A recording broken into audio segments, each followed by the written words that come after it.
everyone, I'm back and I hope you are all having a great day. If you're new here, please click the subscribe button and the notification bell to get more ideas about my tutorials, especially this holiday season. Remember to share it with your friends so they can get some ideas too. Before we start with this new tutorial, let's get to know the materials that we need. First, we need to grab our ring, size 5.5 cm in diameter, hook size G or 5.25 mm, one piece of bead, a needle, two colors of yarn, size medium, and of course the scissor. So once you are ready, let's begin. Start with a slip knot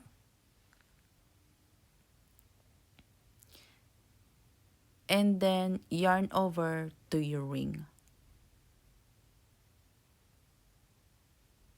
This is not counted as one single crochet.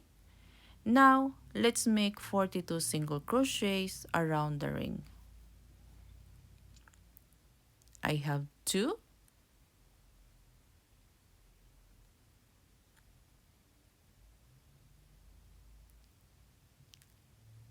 3,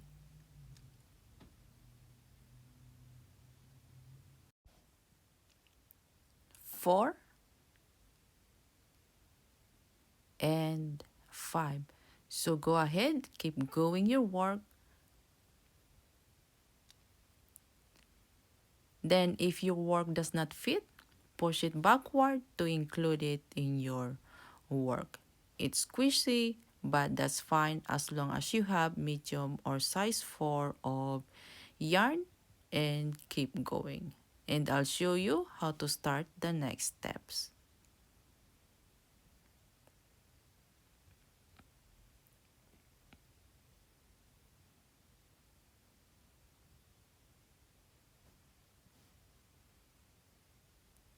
Once you are done with 42 single crochets, we need to slip stitch at the last chain of your work before we proceed.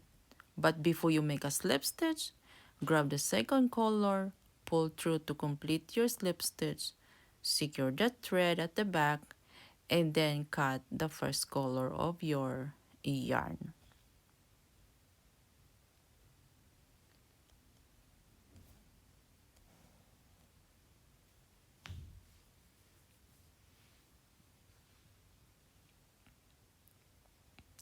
For the second row, let's start with a chain of 3. 1, 2, and 3. Then a double crochet on the same stitch.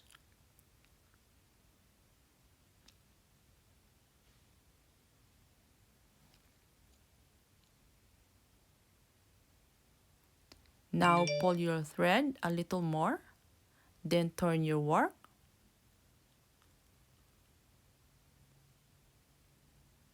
Yarn over 5 times. 1, 2, 3, 4, and 5. Then thread in every 2 loops 5 times 2.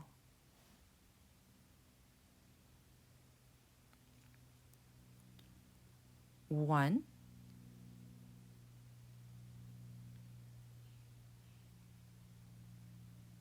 2, 3, and 4. Now you have 4 loops on your hook. Complete it. And now pull your thread again and turn your work. Then work on the other side. Yarn over 5 times. 3, 4, and 5. Cable in every 2 loops 5 times. 1, 2, 3, 4, and lastly you have 4 loops on your hook, and that's the 5. Now count the chain up to 6, 3, 4, 5, 6. Then make a slip stitch.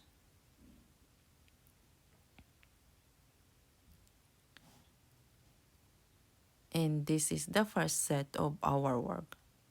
Chain 3 again. Double crochet on the same stitch.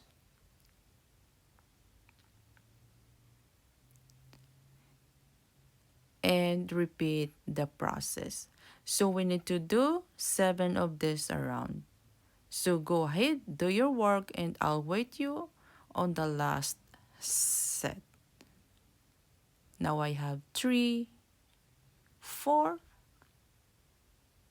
and 5. Cable it again 5 times. 1, 2, 3,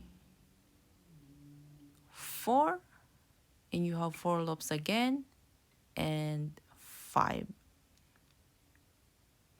Turn your work, yarn over 5 times. 1, 2, 3, 4, and 5. Cable again. 1, 2, 3, 4, and 5.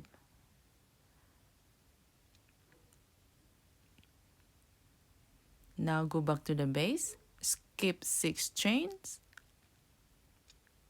make a slip stitch,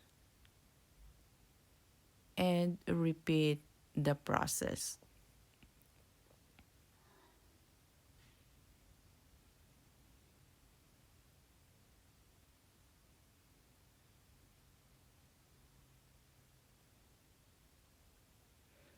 Now I'm here in the last part. Thread in again 5 times. 2, 3, 4, and 5. Then lastly, slip stitch on the first chain that we have.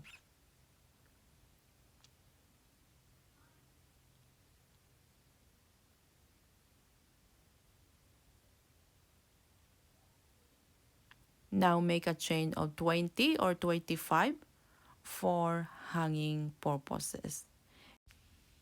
Now I have 2, 3, 4, 5, 6, 7, 8, 9, 10, 11, 12, 13, 14, 15, 16, 17, 18, 19, and 20. Then go back to the same chain. But before that, you can cut your thread.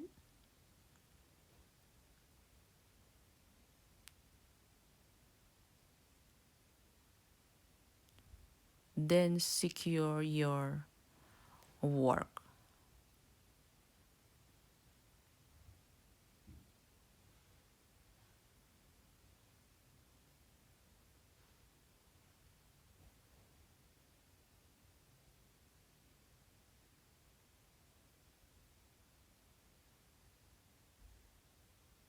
And this is how it looks like, our mini wreath ornaments. This time, grab your bead and put it on your chain like this.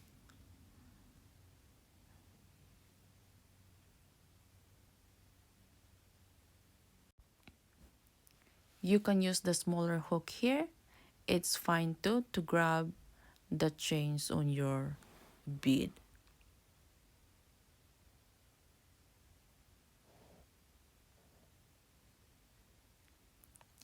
And now your craft is done. But before that, don't forget to thread in all those excess yarn at the back.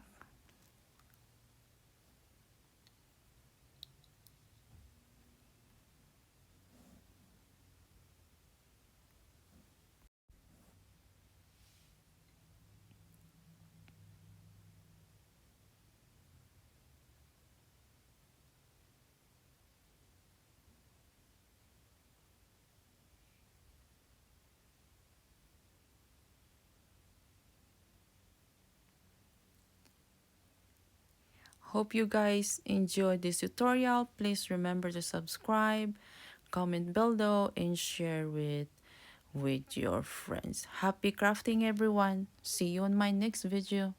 Bye.